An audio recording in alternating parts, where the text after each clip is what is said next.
The Honorable Vice President of India, Shri C.P. Radhakrishnan, is on a visit to Seychelles on the occasion of the swearing-in ceremony of the newly elected President, Dr. Patrick Hermine. The Vice President arrived in Seychelles yesterday afternoon.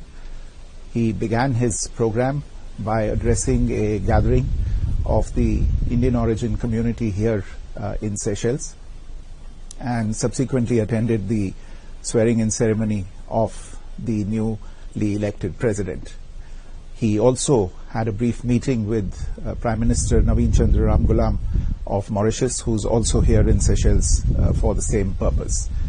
This morning, Vice President called on the newly sworn-in President, Dr. Hermine, and conveyed to him greetings and good wishes from the people and government of India.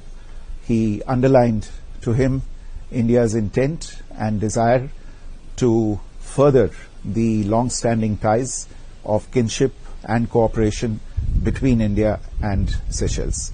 He especially expressed his desire to strengthen relations in all of the areas of Seychelles' priorities insofar as its development is concerned, particularly in the areas of health, education, energy, transport, and of course maritime security.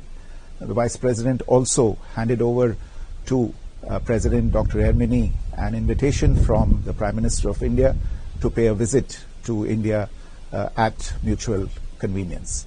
The Vice President also had a meeting with Vice President-elect Sebastien Pillay of Seychelles this morning. Next year, Seychelles will celebrate 50 years of independence.